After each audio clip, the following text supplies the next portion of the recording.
ದೇವರ ನಾಮಕ್ಕೆ ಮಹಿಮೆ ಉಂಟಾಗಲಿ. ಪ್ರಿಯರೇ, ಈ ವೇಳೆಯಲ್ಲಿ ಒಂದು ವಾಕ್ಯನ ಓದಿಕೊಳ್ಳೋಣ. ಜ್ಞಾನೋಕ್ತಿ 3ನೇ ಅಧ್ಯಾಯ 1ನೇ ವಚನ.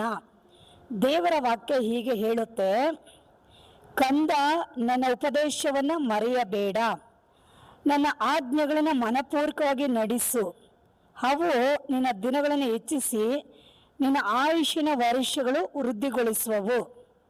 ದೇವರು ಹೇಳ್ತಾ ಇದ್ದಾರೆ, ಕಂದ. ನೋಡಿದ್ರ, ದೇವರು ಎಷ್ಟು ಪ್ರೀತಿಯಿಂದ ನಿಮ್ಮನ್ನೆಲ್ಲರನ್ನ ಕಂದ ಅಂತ ಕರೀತಾ ಇದ್ದಾನೆ. ನೀವು ಕಂದ ಅಂತ ಯಾರಿಗೆ ಹೇಳ್ತೀರಾ? ಚಿಕ್ಕ ಮಕ್ಕಳನ್ನ ನೋಡಿ ನಾವೇನು ಮಾಡ್ತೀವಿ? ಹಸು ಕೂಸುಗಳನ್ನ ನೋಡಿ, ಸಣ್ಣ ಮಕ್ಕಳನ್ನ ನೋಡಿ ಕಂದ, ಮುದ್ದು, ಚಿನ್ನ, ಬಂಗಾರ, ಆ ರೀತಿ ನಾವು ಮಕ್ಕಳನ್ನ ನೋಡಿ ಕರಿತೀರಲ್ಲ. ಹಾಗೆ ಯೇಸು ಸ್ವಾಮಿ ಎಷ್ಟು ಪ್ರೀತಿಯಿಂದ ನೋಡ್ರಿ ಕಂದ ಅಂತ ಕರೀತಾ ಇದ್ದಾರೆ. ಹಾಲೆಲೂಯ. ಈ ರೀತಿಯಾಗಿ ಕಂದ ಅಂತ ಕರೆಯುವ ದೇವರನ್ನ ಈ ಸರ್ವಲೋಕದಲ್ಲಿ ಎಲ್ಲಾದರೂ ನೋಡಿದ್ದೀರಾ, ಕೇಳಿದ್ದೀರಾ? ಇಲ್ಲವೇ ಇಲ್ಲ. ಆದರೆ ಯೇಸು ಸ್ವಾಮಿ ನೋಡ್ರಿ ಎಷ್ಟು ಅದ್ಭುತವಾದ ದೇವರು, ಎಷ್ಟು ಪ್ರೀತಿಯುಳ್ಳ ದೇವರು, ಎಷ್ಟು ಕರುಣೆ ತುಂಬಿರುವಂಥ ಸರ್ವಶಕ್ತಿಯುಳ್ಳ ದೇವನು ಏನೆಂದು ನಿಮ್ಮನ್ನು ಕರೀತಾ ಇದ್ದಾನೆ? ಕಂದ ಅಂತ ಕರೀತಾ ಇದ್ದಾನೆ. ಆ ಮಾತಿಗೆ ಎಷ್ಟು ಖುಷಿ ಆಗುತ್ತಲ್ವಾ? ಆ ಮಾತಿಗೆ ಎಷ್ಟು ಸಂತೋಷ ಆಗುತ್ತಲ್ವಾ? ಆಮೇನ್, ಹಲ್ಲೆಲೂಯ. ದೇವ್ರು ಹೇಳ್ತಾರೆ, ಕಂದ, ನನ್ನ ಉಪದೇಶವನ್ನು ಮರೆಯಬೇಡ. ದೇವ್ರು ಹೇಳ್ತಾರೆ, ನನ್ನ ಉಪದೇಶವನ್ನು ಕೇಳ್ತೀರಾ, ನನ್ನ ವಾಕ್ಯವನ್ನು ಕೇಳ್ತೀರಾ, ದೇವರ ವಾಕ್ಯವನ್ನು ಕೇಳ್ತೀರಾ, ಓದ್ತೀರಾ, ಎಲ್ಲ ಮಾಡ್ತೀರಾ. ಆದರೆ ದೇವ್ರು ಹೇಳ್ತಾರೆ, ಅದನ್ನು ಕೇಳ್ತೀಯಲ್ವಾ, ಆ ಉಪದೇಶವನ್ನು ಕೇಳ್ತೀಯಲ್ವಾ, ಆ ವಾಕ್ಯವನ್ನು ಓದ್ತೀಯಲ್ವಾ, ಕೇಳಿದ ಮೇಲೆ ಓದಿದ ಮೇಲೆ ಅದನ್ನು ಏನು ಮಾಡಬಾರ್ದಂತೆ? ಮರೆತು ಹೋಗಬಾರದು, ಮರೆತು ಹೋಗಬಾರದು. ಅದು ನಮ್ಮ ಮೈಂಡಲ್ಲಿ, ನಮ್ಮ ತಲೆಯಲ್ಲಿ, ನಮ್ಮ ನೆನಪುಗಳಲ್ಲಿ ಅದು ಪ್ರಿಂಟ್ ಆಗಬೇಕು, ಪ್ರಿಂಟ್ ಆಗಬೇಕು. ಹಲ್ಲೆಲೂಯ.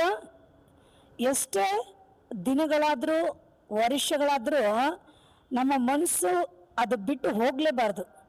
ನಮ್ಮ ಹೃದಯನ ದೇವ್ರ ವಾಕ್ಯ ಬಿಟ್ಟು ಹೋಗಲೇಬಾರ್ದು. ಎಷ್ಟು ವಾಕ್ಯ ಕೇಳಿದ್ರು, ಬೈಬಲ್ನ ಓದಿದ್ರು, ಅದು ನಮ್ಮ ನೆನಪಲ್ಲಿ, ನಮ್ಮ ಮೈಂಡಲ್ಲಿ ಇರಬೇಕು. ಆಗಲೇ ಅದರ ಮೂಲಕವಾಗಿ ನಮಗೆ ಒಂದು ಒಳ್ಳೆ ಆಶೀರ್ವಾದಗಳು ನಾವು ಕಾಣೋಕ್ಕೆ ಸಾಧ್ಯ. ಎರಡನೇ ದೇವ್ರ ವಾಕ್ಯ ಹೇಳುತ್ತೆ, ನನ್ನ ಆಜ್ಞೆಗಳನ್ನು ಮನಪೂರ್ವಕವಾಗಿ ನಡೆಸು. ಆಗ ದೇವ್ರ ವಾಕ್ಯ ಹೇಳುತ್ತೆ, ಮನಪೂರ್ವಕವಾಗಿ ದೇವ್ರ ವಾಕ್ಯನ ನಡೆಸ್ಬೇಕಂತೆ. ನೀವು ವಾಕ್ಯಗಳನ್ನ ಕೇಳುವಾಗೆ ಕೇಳ್ಬಿಟ್ಟು ಆ ವಾಕ್ಯಗಳನ್ನ ಹಾಗೇ ನಡೆಸ್ಬೇಕು. ಹಾಗೇ ನಡೆಸ್ಬೇಕಂದ್ರೇನು? ಆ ವಾಕ್ಯದ ಮೇಲೆ ನಂಬಿಕೆ ಇಟ್ಟು, ಪ್ರೀತಿ ಇಟ್ಟು, ಭರವಸೆ ಬಿಟ್ಟು, ಸಂತೋಷವಾಗಿ ಆ ವಾಕ್ಯವನ್ನು ನಿಮ್ಮ ಜೀವಿತದಲ್ಲಿ ಹಾಗೆ ಅನುಸರಿಸಬೇಕು. ದೇವ್ರ ವಾಕ್ಯವನ್ನು ಕೇಳಿ ತುಂಬ ಜನ ಮರ್ತೋಗ್ಬಿಡ್ತಾರೆ, ತುಂಬ ಜನ ಓದ್ತಾರೆ, ಅದು ನೆನಪಲ್ಲೇ ಇರಲ್ಲ. ಸಭೆಗಳಲ್ಲಿ ಕೇಳ್ತಾರೆ, ಅದು ಮೈಂಡಲ್ಲೇ ಇರೋದಿಲ್ಲ. ಅವ್ರನ್ನ ಕೇಳಿದ್ರೆ ತಲೆಗೆ ಇಚ್ಕೊಂಡು ಕೂತ್ಕೊಳ್ತಾರೆ. ಏನಪ್ಪ ಕೇಳಿದೆ, ನೆನಪೇ ಬರ್ತಾ ಇಲ್ಲಲ್ವಾ? ನೆನಪೇ ಬರ್ತಾ ಇಲ್ಲಲ್ವಾ? ಅಯ್ಯೋ, ಮರ್ತೋಗ್ಬಿಟ್ಟಿದ್ದೀನಿ ನಾನು ಅಂತಾರೆ. ನೋಡಿದ್ರಾ? ಕಾರಣ ಏನು? ದೇವರ ವಾಕ್ಯದ ಮೇಲೆ ಕೇಳೋಕ್ಕೆ ಆಸಕ್ತಿ ಇಲ್ಲ, ಅದನ್ನು ಕಲಿತುಕೊಳ್ಳೋಕ್ಕೆ ಆಸಕ್ತಿ ಇಲ್ಲ. ಅವುಗಳನ್ನೆಲ್ಲ ಪರೀಕ್ಷಿಸಿ, ಓದಿ, ತಿಳಿದು, ಅದರಲ್ಲಿ ಬೆಳೆದು ಬಲಗೊಂಡು ದೇವ್ರ ವಾಕ್ಯದಲ್ಲಿ ನೆಲೆಯಾಗಿ ನಿಲ್ಲಬೇಕನ್ನೋ ಒಂದು ಆಸಕ್ತಿ ಇಲ್ಲದವರಾಗಿ ಒಂಥರ ಕೇರ್ಲೆಸ್ ಆಗಿ ವಾಕ್ಯ ಕೇಳ್ತಾರಲ್ಲ, ಅಂಥವ್ರುಗಳ ಹೃದಯದಲ್ಲಿ, ಮನಸ್ಸಲ್ಲಿ ದೇವ್ರ ವಾಕ್ಯ ನಿಲ್ಲೋದೇ ಇಲ್ಲ. ಗ್ರಹಿಕೆ ಇಲ್ಲದ ವಾಕ್ಯಗಳು ಕೇಳುವಾಗೆ ನಿಲ್ಲೋದೇ ಇಲ್ಲ. ಸೈತಾನ ಏನು ಮಾಡ್ತಾನೆ? ಕೇಳಿರೋಂಥ ಎಲ್ಲ ವಾಕ್ಯಗಳನ್ನ ಕದ್ಕೊಂಡು ಹೋಗ್ಬಿಡ್ತಾನೆ. ಆ ವಾಕ್ಯದಲ್ಲೇ ಸಂಪೂರ್ಣ ಆಶೀರ್ವಾದ. ವಾಕ್ಯ ಅದ್ಭುತಗಳು ಮಾಡುತ್ತೆ, ವಾಕ್ಯ ಬಿಡುಗಡೆ ಕೊಡುತ್ತೆ, ವಾಕ್ಯ ಆರೋಗ್ಯ ಕೊಡುತ್ತೆ, ವಾಕ್ಯ ಶಕ್ತಿ ಕೊಡುತ್ತೆ, ವಾಕ್ಯ ಆಶೀರ್ವಾದಿಸುತ್ತೆ, ವಾಕ್ಯ ಎಲ್ಲ ಮಾಡುತ್ತೆ. ಆ ವಾಕ್ಯ ಇದ್ರೇ ಅದೆಲ್ಲ ಮಾಡೋದು. ಅದನ್ನು ನಾವು ಮರೆತು ಬಿಟ್ರೆ, ಅದನ್ನು ನಾವು ಅನುಸರಿಸದೆ ಹೋದರೆ ಸೈತಾನ ಏನು ಮಾಡ್ತಾನೆ? ಆ ವಾಕ್ಯ ತಗೊಂಡೋಗ್ಬಿಡ್ತಾನೆ. ಅವಾಗ ನೀವು ಹೇಗಿರ್ತೀರಾ? ಖಾಲಿಯಾಗಿರ್ತೀರ.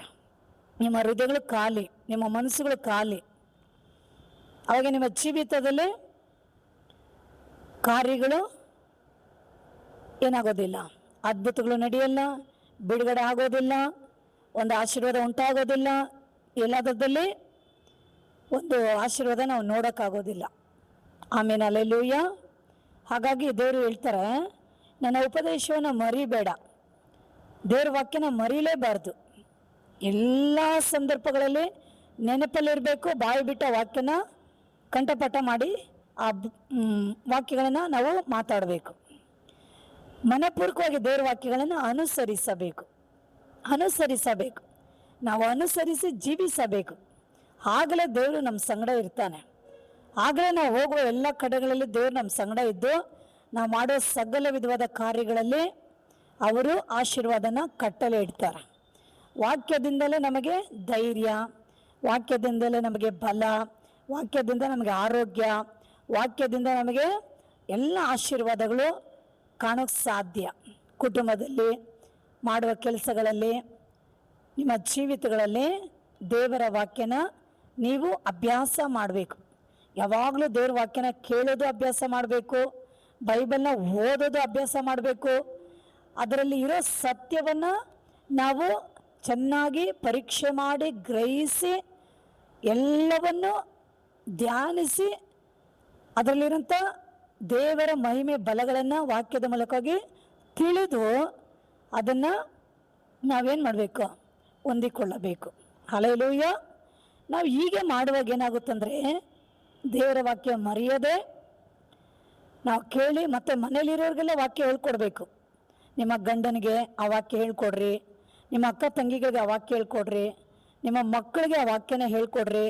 ನೀವು ಹೊರಗಡೆ ಹೋಗುವಾಗ ಕೆಲಸ ಮಾಡೋ ಸ್ಥಳದಲ್ಲಿ ನಿಮ್ಮ ಸ್ನೇಹಿತರುಗಳು ಅನೇಕರು ಇರ್ತಾರೆ ನಿಮ್ಮೊಟ್ಟಿಗೆ, ಅವ್ರಿಗೆಲ್ಲ ಈ ವಾಕ್ಯದ ಬಗ್ಗೆ ನೀವು ಹೇಳಬೇಕು. ಹೇಳುವಾಗ ಏನಾಗುತ್ತೆ, ಅಲ್ಲಿ ಯೇಸು ಸ್ವಾಮಿ ಮಹಿಮೆ ಪಡ್ತಾರೆ. ಹಲ್ಲೆಲೂಯಾ. ವಾಕ್ಯಗಳನ್ನು ಅನುಸರಿಸಬೇಕು. ನೀವು ಅನುಸರಿಸಬೇಕು. ಅನೇಕರಿಗೆ ನೀವು ಹೇಳ್ಕೊಡ್ಬೇಕು, ವಾಕ್ಯ ಹಿಂಗಿದೆ, ನೀವು ಹೀಗೆ ನಡ್ಕೊಳ್ಬೇಕು. ವಾಕ್ಯ ಹೀಗಿದೆ, ನೀವು ಹೀಗೆ ಮಾತಾಡಬೇಕು.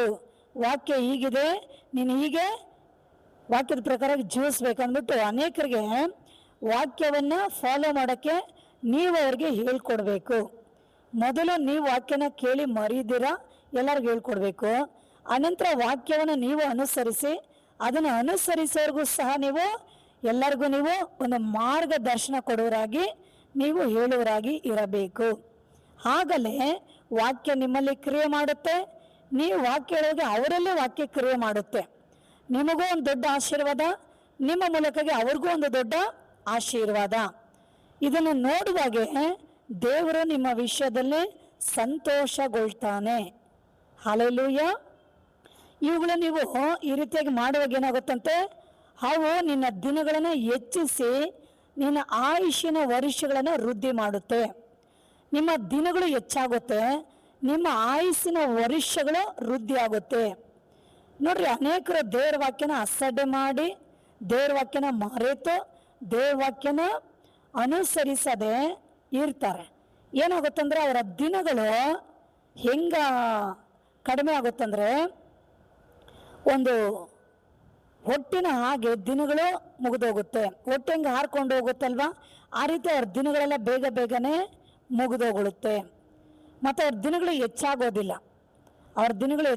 ಅವ್ರ ಆರೋಗ್ಯ ಇಲ್ದಿರ ಹಾಸಿಗೆ ಹಿಡ್ಕೊಂಡು ಒಳ್ಳೆ ಆಹಾರಗಳನ್ನ ಸೇವಿಸದೆ, ಅವರು ಪಥ್ಯ ಇದ್ಕೊಂಡು ಟ್ಯಾಬ್ಲೆಟ್ಗಳು, ಮೆಡಿಷನ್ಗಳು, ಆಸ್ಪತ್ರೆಗಳು, ಒಂದು ಆರೋಗ್ಯ ಇಲ್ಲದೆ ಒಂದು ಒಳ್ಳೆ ಆಹಾರಗಳನ್ನು ಸೇವಿಸದೆ ಅನೇಕ ರೋಗಗಳಲ್ಲಿ ಅವರ ದಿನಗಳು ಬೇಗನೆ ಮುಗಿದೋಗ್ಬಿಡುತ್ತೆ. ಯಾಕೆ? ದೇವ್ರ ವಾಕ್ಯನ ಅಸಡ್ಡೆ ಮಾಡ್ತೀರಾ, ದೇವ್ರ ವಾಕ್ಯನ ಅನುಸರಿಸಲ್ಲ ಅಂದರೆ ಅವ್ರ ದಿನಗಳು ಕಡಿಮೆ ಆಗುತ್ತೆ. ಅವರ ಆಯುಸ್ಸಿನ ವರ್ಷಗಳು ದೇವ್ರು ಕಟ್ ಮಾಡಿಬಿಡ್ತಾನೆ. ನಾವು ಆರೋಗ್ಯವಂತರಾಗಿ ಆಯುಸ್ ಪರಿಪೂರ್ಣವಾಗಿ ನಾವು ಜೀವಿಸಬೇಕಂದ್ರೆ ದೇವರ ವಾಕ್ಯವನ್ನು ನೆನಪಲ್ಲಿಟ್ಟು ದೇವರ ವಾಕ್ಯವನ್ನು ಅನುಸರಿಸಿ ನಾವು ಜೀವಿಸುವಾಗ ನಮ್ಮ ಜೀವಿತದಲ್ಲಿ ದಿನಗಳು ಹೆಚ್ಚುತ್ತೆ, ಆಯುಷ್ಯನ ವರ್ಷಗಳು ವೃದ್ಧಿ ಆಗುತ್ತೆ. ಹಲ್ಲೆಲೂಯಾ. ಈ ರೀತಿ ಒಂದು ಆಶೀರ್ವಾದ ಯಾರು ಕೊಡೋಕ್ಕಾಗುತ್ತೆ? ಯಾವ ಡಾಕ್ಟ್ರ್ ಕೊಡ್ತಾನೆ ನಿಮಗೆ? ಯಾವ ತಂದೆ ತಾಯಿಗಳು ಕೊಡ್ತಾರೆ? ಯಾವ ವಿಜ್ಞಾನಿಗಳು ಕೊಡ್ತಾರೆ? ಯಾವ ಆಹಾರನ ಸೇವಿಸಿದ್ರೆ ನೀವು ಆರೋಗ್ಯವಂತರಾಗಿ ಆಯುಷ್ ಪರಿಪೂರ್ಣವಾಗಿರ್ತೀರಾ? ಇಲ್ಲ ಇಲ್ಲ. ದೇವ್ರ ವಾಕ್ಯನೇ ನಿಮ್ಮ ದಿನಗಳನ್ನ ಹೆಚ್ಚಿಸಿ ಆಯುಷಿನ ವರ್ಷಗಳನ್ನು ವೃದ್ಧಿಗೊಳಿಸಿ ನೀವು ವಯಸ್ಸಾದ ಕಾಲಕ್ಕೂ ಪುಷ್ಟಿಯಾಗಿ ಬಲವಂತರಾಗಿ ಒಳ್ಳೆ ದೃಷ್ಟಿ, ಒಳ್ಳೆ ಒಂದು ಶಕ್ತಿವಂತರಾಗಿ ನೀವು ಜೀವಿಸ್ತೀರ. ಮೋಶೆಗೆ 120 ವಯಸ್ಸಾದರೂ ಕಣ್ಣು ಮಬ್ಬಾಗಲಿಲ್ಲ, ಶರೀರದಲ್ಲಿ ಜೀವ ಶಕ್ತಿ ಕುಂದಿ ಹೋಗಲಿಲ್ಲ. 120 ವರ್ಷ ನೋಡ್ರಿ, ಕಣ್ಣಿನ ದೃಷ್ಟಿ ಯೌವನ ಪ್ರಾಯದಲ್ಲಿದ್ದ ಹಾಗೆ ಆತನ ದೃಷ್ಟಿ, ಯೌವನ ಪ್ರಾಯದಲ್ಲಿದ್ದಾಗೆ ಆತನ ಶಕ್ತಿ ಹಾಗೇ ಇದೆ. ಕಾರಣ ಏನು ಗೊತ್ತಾ? ಮೋಶೆ ದೇವರೊಟ್ಟಿಗಿದ್ದು ದೇವರ ಕಟ್ಟಳೆಗಳನ್ನು ತಾನೂ ಅನುಸರಿಸಿ ಜನರಿಗೂ ಅದನ್ನು ಬೋಧಿಸಿ ನಡೆಸ್ತಾ ಇದ್ದಾನೆ. ಹಾಗಾಗಿ ಮೋಶೆಯ ಆಯುಷ್ಕಾಲ 120 ವರ್ಷ. ಕಣ್ಣು ಕುಗ್ಗಿ ಹೋಗಲಿಲ್ಲ, ಮೊಪ್ಪಾಗಲಿಲ್ಲ, ಶರೀರದಲ್ಲಿ ಜೀವ ಶಕ್ತಿ ಕುಂದಿ ಹೋಗಲಿಲ್ಲ.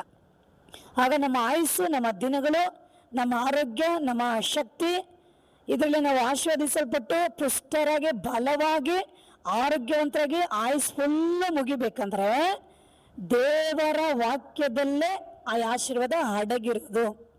ಹಾಗಾಗಿ ದೇವರ ವಾಕ್ಯವನ್ನು ಮರೆತು ಹೋಗಬೇಡ. ದೇವರ ವಾಕ್ಯವನ್ನು ಮನಪೂರ್ವಕವಾಗಿ ಅನುಸರಿಸು. ನೀವು ಹಾಗೆ ಮಾಡುವಾಗೆ ನೀವು ಆಯುಷ್ಕಾಲವಂತರಾಗಿ, ದೀರ್ಘ ಆಯುಷ್ಕಾಲವಂತರಾಗಿ ನಿಮ್ಮ ಮಕ್ಕಳನ್ನ ನೀವು ನೋಡ್ತೀರಾ, ಮೊಮ್ಮಕ್ಕಳನ್ನ ನೋಡ್ತೀರಾ, ಮೊಮ್ಮಕ್ಕಳನ್ನ ನೋಡ್ತೀರಾ. ಹೀಗೆ ತಲೆಮಾರುಗಳನ್ನ ನೀವು ಕಾಣುವ ಹಾಗೆ ದೇವನು ನಿಮಗೆ ಆಯುಷ್ಕಾಲನ ಕೊಡ್ತಾನೆ, ನಿಮ್ಮ ದಿನಗಳನ್ನ ಹೆಚ್ಚಿಸುತ್ತಾನೆ.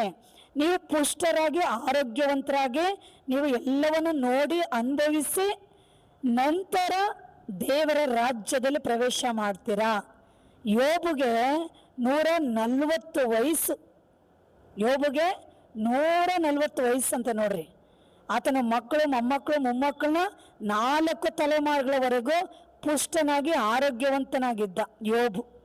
ಇನ್ನು ಅನೇಕ ಭಕ್ತರುಗಳಿದ್ದಾರೆ, ಅವರೆಲ್ಲ ಅಷ್ಟು ಕಾಲ ಬದುಕಿದ್ದಾರೆ.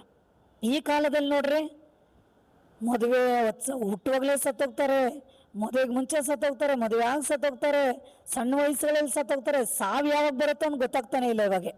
ಇದಕ್ಕಿದ್ದಂಗೆ ಮರಣ, ಇದಕ್ಕಿದ್ದಂಗೆ ಸಾವುಗಳು. ಇದು ಕಾರಣ ಏನು? ದೇವರ ಕಟ್ಟಳೆಗಳನ್ನು ಮರೆತು ದೇವರ ಆಜ್ಞೆಗಳನ್ನು ಅಲಕ್ಷ್ಯ ಮಾಡಿ ಜೀವಿಸುವಾಗೆ ಅವರ ಆಯುಸ್ಸು, ಅವರ ವರ್ಷಗಳು, ಅವರ ದಿನಗಳು ಕರ್ತನೇನು ಮಾಡ್ತಾನೆ? ಬೇಗ ಮುಗಿಸಿ ಅಂತ್ಯಗೊಳಿಸ್ಬಿಡ್ತಾನೆ. ಇವರು ಭೂಮಿಯಲ್ಲಿರೋದೇ ವೇಸ್ಟು. ಆಮೇಲೆ ಅಲ್ಲೂಯ್ಯ.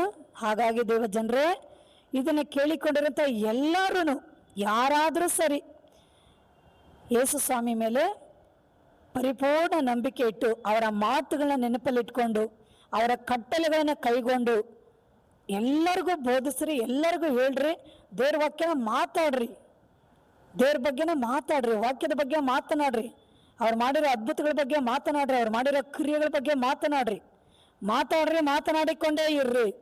ನಿಮಗೆ ದೊಡ್ಡ ಆಶೀರ್ವಾದ ಉಂಟಾಗುತ್ತೆ. ಹಲ್ಲೆಲೂಯಾ. ಸಣ್ಣ ಪ್ರಾರ್ಥನೆ ಮಾಡಿಕೊಳ್ಳೋಣ. ವಾಕ್ಯವಾಗಿರುವಂಥ ಯೇಸುವೇ, ಈ ವಾಕ್ಯವನ್ನು ಕೇಳಿಕೊಂಡಿರುವಂಥ ಎಲ್ಲ ಮಕ್ಕಳನ್ನ ನೀನು ನೋಡು ಸ್ವಾಮಿ. ಎಲ್ಲರ ಕಿವಿಗಳು ತೆರೆಯಲ್ಪಡ್ಬೇಕಪ್ಪ, ಎಲ್ಲ ಹೃದಯಗಳು ತೆರೆಯಲ್ಪಡ್ಬೇಕಪ್ಪ, ಎಲ್ಲ ಮನನೇತ್ರಗಳು ಬೆಳಗಿಸಲ್ಪಡ್ಬೇಕಪ್ಪ, ಸತ್ಯದ ಪರಿಜ್ಞಾನದಲ್ಲಿ ಸೇರಬೇಕಪ್ಪ, ವಾಕ್ಯದಲ್ಲಿ ಸ್ಥಿರವಾಗಿ ನಿಲ್ಬೇಕಪ್ಪ. ವಾಕ್ಯಗಳನ್ನು ನೆನಪಲ್ಲಿಟ್ಟು ಅನುಸರಿಸಿ ಜೀವಿತ ಕಾಲವೆಲ್ಲ ಆಶೀರ್ವದಿಸಲ್ಪಡ್ಬೇಕಪ್ಪ. ಹಾಗೆ ಎಲ್ಲರಿಗೂ ಸಹಾಯ ಮಾಡ್ರಿ, ಎಲ್ಲರನ್ನ ಆಶೀರ್ವದಿಸ್ರಿ.